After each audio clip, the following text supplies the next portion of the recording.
result here. Justify has won the Kentucky Derby.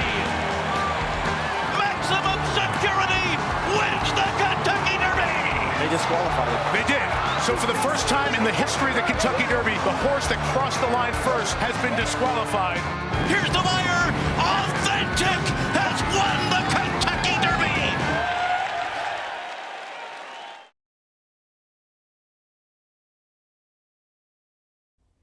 Saturday night then is the Run for the Roses, the Kentucky Derby at Churchill Downs, the all-important race, the most important race in the States during any calendar year. Peter Fornatale joins us now to look forward to this race. Look, we always get excited, Peter, ahead of the Kentucky Derby.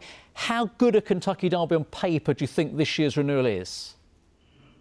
Oh, that's a tricky question. If you're a speed figure nut like I am, it's probably a little bit subpar heading in, but there are a couple of mitigating factors. One, these are still young 3-year-olds, and it could well develop into being a top crop. And then you also have to throw in the fact that this is the first year that in all the Kentucky Derby prep races, the therapeutic drug Lasix hasn't been allowed. That might be depressing the speed figures a little bit. So the jury is very much still out. It does not seem like an above-average group, though. We'll say it that way.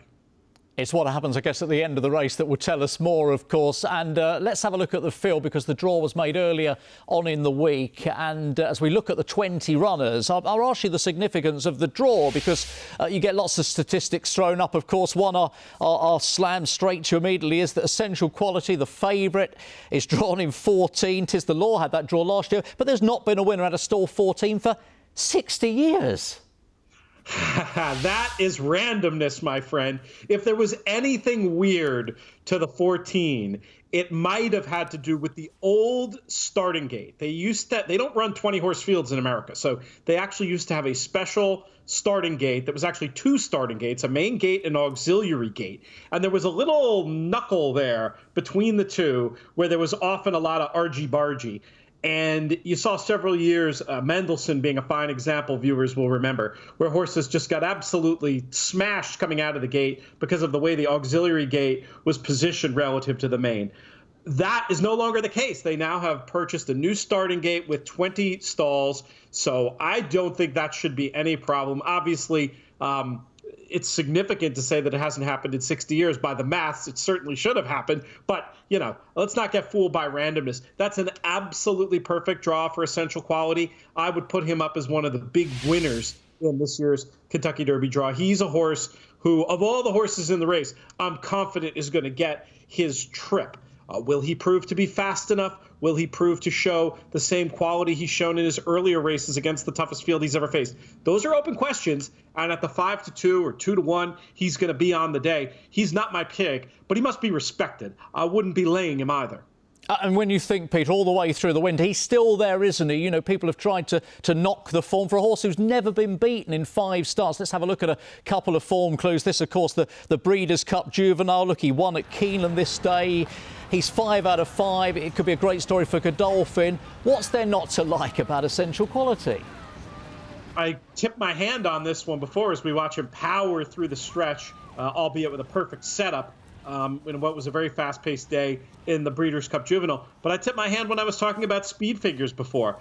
On speed figures, depending on what figures you use, he either has a slight speed figure advantage or he has no speed figure advantage. I'll make a further point about that as we watch them come home in the bluegrass. This was a very slow pace in this race where it really kind of turned into a match from Highly Motivated on the inside there, and the Klarovich red and white, and then the royal blue of Godolphin there on the outside. That's Essential Quality. Look how hard he works. He's all hard here, throwing down in the stretch. Highly Motivated had the tactical advantage from that slow pace, but it's Essential Quality who will get the win. And the speed figure point to be made from the bluegrass is when they go as slow as they did there early, there's only so fast they can go late. So maybe you want to upgrade that race a tick or two in terms of your speed figures, and that does give him maybe a little bit in hand. I hate to be flaky, but it's just the way I feel. This is a horse who makes all the sense in the world. I will be not surprised in the least little bit if he were to win the Kentucky Derby. For my USA-style exotics, where I'm going to be doing 6-leg pool bet parlay, essentially, he'll be all over those tickets. But I'm not going to sit here and tell you that I think he's good value at 2-1 or 5-2, simply because there's just a few too many unanswered questions in terms of how big of an edge he really has to be that short of a price in the toughest test he's ever faced. I'd love to see him win. Great story for the boys in blue. Great story for this horse. Always fun to see an undefeated 2-year-old in the gate, 2-year-old champion in the gates for the Kentucky Derby. But he just doesn't get my blood pumping. Maybe part of it also is this is a horse who I've tried to beat so many times, and it feels like the wrong time to jump on the essential quality bandwagon if you're me. So that might be part of what's coloring my opinion as well. He's not the only unbeaten horse in the race, of course, because Rock Your World's a fascinating runner, isn't he? And given a very unusual introduction, let's say, because deliberately put on the turf, first 2 runs by John Seller to avoid all the hype and all the big guns. And here he is, first time on the dirt, winning the Santralita Derby. First time on the dirt, but it looked like he'd been running on the stuff his whole life. This was a very impressive effort. The race came back pretty strong on the figure scale. You look at this horse, his pedigree being by Candy Ride, Empire Maker on the bottom side of the pedigree, Little Giant's Causeway in there too. This is a horse who could just keep improving on the dirt. I've had arguments about this with my In the Money Players podcast co-host, Jonathan Kinchin, but he, for me, is another clear winner in the draw. I just like that he's outside. I would have been very nervous about him potentially getting buried down inside and having dirt kicked in his face, because that's something he's never experienced during a race, as we saw there. He came home clean, went right to the lead, and stayed there.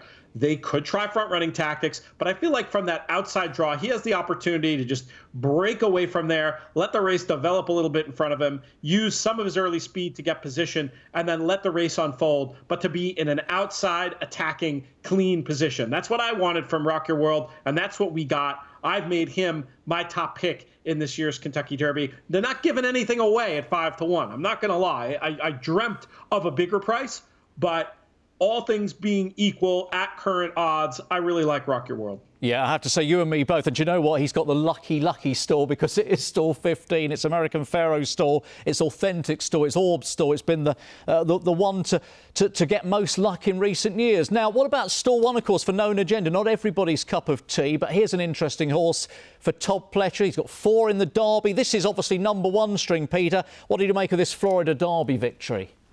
So I have a horse-by-horse write-up. It's either up on attheraces.com now, or it's going to be up soon. The longest piece of form study I've ever written. I wrote and because it was so long, I got started early. And before the draw, this was my top pick, because there was still some 14-1 around this runner. This Florida Derby I thought was very good. You see him here finishing in the middle of the track and striding out well late, looking like a horse, shaping like a horse who's going to do even better going 1.25 miles. This is such a key prep race.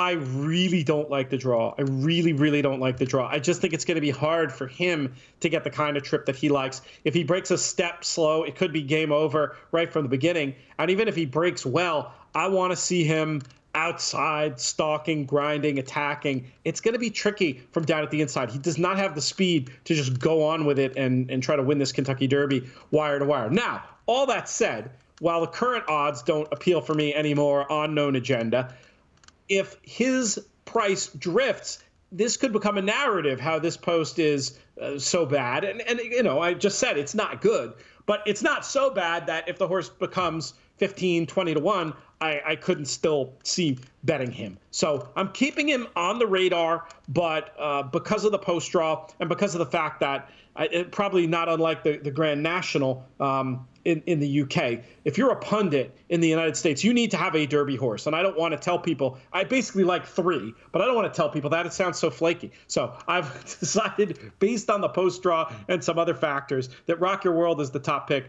Known Agenda, I'm going to keep him on side. If he remains single-digit odds, though, I'm comfortable fading him and letting him beat me. And there is another horse at a longer price we should definitely talk about as well. Well, you best tell us about that other horse now, and then we'll have a look at your definitive top 3 picks. So who's the horse at a bigger price we've got to include? I think Mandaloon is really overpriced at 20-1. This is an unusual Derby for reasons I was starting to mention. I mean, the pace situation is a little bit unclear compared to some years. Speed figure wise, nobody's run the type of figure that you would expect to win this race. So I think I can break one of the, rules, one of the bits of orthodoxy that we sometimes talk about and go with Mandaloun. You don't really want a horse off a bad effort, non-effort like what he did last out in the Louisiana Derby. But I think if you carefully examine that race and him not breaking well and then getting asked to get into the race because he broke poorly, and that just lit him up, and he just it wasn't his day for whatever reason. But he's trained really well since. He's been an eye catcher. 20-1 is too big. I think he's more of a 10-1 shot. I mean, strictly in value terms, it wouldn't be crazy for me to call him my top pick. But as it is for me, we've got those in the slightly wrong order there. I'd call it 3 Rock Your World on top, 2 Mandaloun second, and 1 Known Agenda third right now. And then depending on prices, we'll figure out how we might mess around with them. I might bet a horse like Mandaloun to win and then cover Mandaloun under Known Agenda and Rock Your World in the forecast. A lot's going to depend on what happens with the odds at the end of the day. Remember, the pool betting for the Kentucky Derby, it's a very viable alternative if you have a way to get on. I know there are a few portals that allow it. You're going to want to take a look and see if there are any discrepancies between the bookies markets and that USA tote, because strange stuff happens. And one strange thing we know is happening is a USA businessman, to hedge a promotion he has going, has already said he's going to bet between 2 and 4 million on Essential Quality in the pools. And that's going to take him, let's say he was meant to be 3-1, that would make him 2-1. That's a significant amount of money even in that pool. And that's going to create value elsewhere. Another phenomenon we've seen in the betting pool for the Derby is long shots aren't as long as they should be often. They're bet down below what they should be. That's going to create value elsewhere as well. Peter, it is the Kentucky Derby. It's America's favourite race, and you can watch it live with us here on Sky Sports Racing on Saturday night. Good luck with your selections.